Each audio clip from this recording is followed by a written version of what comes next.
Seja bem-vindo à AFIA Geopapers. Aqui a gente te ensina como se manter atualizado em ginecologia e obstetrícia, mesmo que você tenha pouco tempo para estudar. Eu sou o Jader Burtê e hoje eu vim conversar contigo sobre vacina do HPV. A vacina do HPV que tem sofrido tantas mudanças, atualmente, e às vezes o pessoal tem dúvida, sobre, poxa, eu já fiz a tetravalente que é disponibilizada pelo SUS, pelo Ministério da Saúde, mas eu queria fazer a nonavalente que ainda não tem, na rede pública. Como é que eu faço se eu já fiz, a vacina no posto de saúde e agora eu quero fazer a nonavalente? O que é essa vacina nonavalente? Então vamos conversar um pouquinho sobre vacinação para o HPV e também vamos falar sobre o que fazer nesses cenários das pessoas que foram vacinadas ou que foram parcialmente vacinadas, quando que entra a vacina nonavalente nesses esquemas.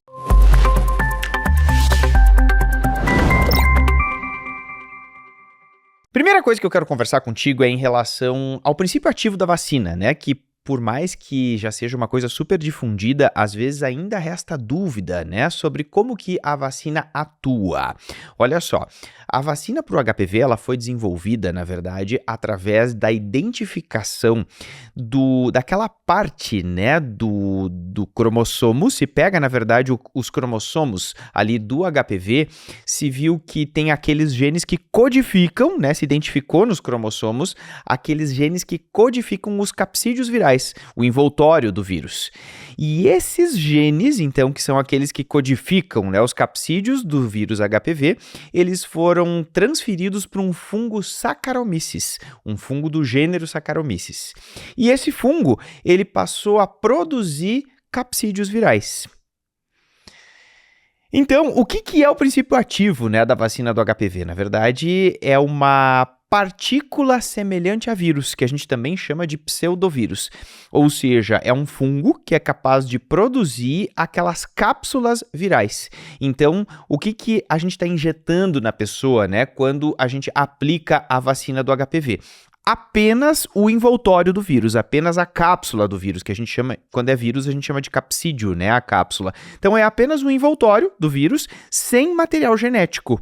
Então, assim, o que é infectante em qualquer tipo de vírus é o material genético que tem dentro, o DNA ou o RNA. No caso da vacina do HPV, não tem nada de material genético, é só o envoltório, é só o capsídeo. Então, são capsídeos virais que são injetados na pessoa e isso provoca o sistema imunológico da pessoa para que ela produza anticorpos contra esses capsídeos virais. Porque quando a pessoa se infecta pelo HPV através da relação sexual, o que vai acontecer? O sistema imunológico vai reconhecer pelo envoltório, pelo capsídeo. Então, o sistema imunológico reconhece pelo capsídeo viral e vai acabar atacando esse vírus HPV que entrou no organismo da pessoa. Então, é isso. O princípio ativo das vacinas atuais disponíveis pelo HPV é partícula semelhante a vírus, ou ainda a gente pode chamar de pseudovírus também, dá na mesma, Porque pseudo quer dizer falso, Falso vírus porque o vírus, para ser infectante, ele precisa ter material genético. Então, tem algumas vacinas, que são feitas com vírus vivo, atenuado, que tem material genético. Não é o princípio ativo da vacina do HPV. A vacina do HPV é capsídeo viral, É só a parte externa sem nada de material genético, certo? Super importante a gente saber esse detalhe em relação aí ao mecanismo de ação, da vacina do HPV. Quais são as vacinas anti-HPV que a gente tem disponíveis aí no mercado e também na rede básica de saúde? Gente, na verdade, a primeira vacina, que surgiu para o vírus HPV, as duas primeiras vacinas, na verdade, que surgiram para o vírus HPV foram a vacina bivalente e a vacina tetravalente. O que é a vacina bivalente? É aquela que é voltada apenas para os HPV 16 e 18, que são aqueles principais, né, tipos de HPV que causam o câncer do colo do útero. Então, bivalente, por isso o nome bi, né, porque são 2 tipos de HPV, 16 e 18. E a tetravalente, ela na verdade pega o 16 e o 18, que são os HPVs oncogênicos, mas também pega 2 tipos de HPV que não são oncogênicos, que é o 6 e o 11. O que são esses HPVs 6 e 11? Os HPVs 6 e 11 são aqueles que causam as verrugas genitais, os condilomas, né? Aquelas lesões quando chega uma paciente, né? Uma mulher ou um homem, né? Com verrugas genitais, né? Vulvares, vaginais, penianas ou ainda perianais. Essas verrugas, essas lesões verrucosas, elas são causadas pelo HPV, principalmente esses tipos 6 e 11. Eles não são HPVs que causam o câncer do colo do útero. O câncer do colo do útero é principalmente o 16 e o 18. Quando a gente inclui na vacina o 6 e o 11, a gente está dando uma proteção adicional, não só para câncer de colo de útero, que é o 16 e o 18, mas acrescentando aí o 6 e o 11, a gente já está protegendo também essa pessoa que está sendo vacinada para as verrugas genitais, aquelas lesões que são causadas pelos HPVs não oncogênicos, aqueles que não causam câncer, mas que causam né, essas verrugas genitais que são desconfortáveis, que são chatas, né, que tem que ir lá para fazer cauterização, ou até tem que ir para fazer algum tipo de tratamento com um imunomodulador, ou até tratamento cirúrgico, né, que às vezes é necessário para essas verrugas genitais. Então, a vacina tetravalente, que também é chamada de quadrivalente, ela definitivamente oferece proteção contra 2 tipos de HPV que são oncogênicos, causam o câncer do colo do útero, e 2 tipos não oncogênicos, que causam as verrugas genitais. Mas o que surgiu, né, que é a vacina mais atual que a gente tem hoje disponível? Surgiu a vacina nonavalente. Por que nonavalente? Porque ela vai pegar 9 subtipos de HPV. A gente sabe que o HPV ele tem vários subtipos, né? A gente ainda tem muito mais subtipo de HPV já reconhecido pelo meio científico, muito mais tipos, né, de vírus HPV do que cobertura vacinal. Mas a nonavalente realmente ela trouxe aí uma proteção adicional contra outros tipos de HPV que não tinham cobertura na tetravalente, na quadrivalente. Então, olha só, a nonavalente, ela pega os 6 e o 11, que são não oncogênicos, o 16 e o 18, que são os principais, né? Tem que ter na vacina contra o 16 e o 18, que são os principais, que são oncogênicos. Então, ela já pega esses 4 da tetravalente, 6, 11, 16 e 18, e ela acrescenta o 31, o 33, o 45, o 52 e o 58. Então, a gente tem aí uma proteção adicional contra 9 subtipos de HPV. E todos esses, né, 31, 33, 45, 52 e 58, que são aqueles tipos, aqueles subtipos de HPV que foram adicionados aí na vacina nonavalente, eles são oncogênicos. Então, a gente tem aí realmente uma proteção adicional da vacina nonavalente, por isso que a gente sabe que o que tem de mais novo, né, o que tem de mais moderno aí de vacinação para HPV é realmente a nonavalente. Ela vai ter uma cobertura maior contra outros tipos de HPV. Claro que os principais, isso é fato, tá, gente? Às vezes o pessoal diz, mas então não adianta mais fazer a tetravalente. Não adianta, claro que adianta, porque a tetravalente, ela pega os 2 principais. Na verdade, todas as vacinas pegam os 2 principais. O que é principal, né? O que definitivamente não pode faltar na vacina é proteção contra o 16 e o 18. Isso é fato, né? Mas a nonavalente, ela vai pegar outros tipos de HPV oncogênicos que foram identificados. Eles têm uma associação do ponto de vista de prevalência, né, de infecção e de risco de carcinogênese menor do que o 16 e o 18, mas a gente tem uma proteção adicional. Então, atualmente, a gente tem disponível essa vacina, né? Essa vacina, infelizmente, ela ainda não é distribuída pelo SUS, né? Até o momento que esse videocast está sendo gravado, né? Não tem disponível pelo SUS, mas eu acredito que logo, logo a gente tenha disponibilização aí pelo Ministério da Saúde. Acredito que logo, logo isso vai ser disponibilizado para a nossa população brasileira. Mas até o momento ainda é a tetravalente, que é uma bela vacina, que funciona muito bem.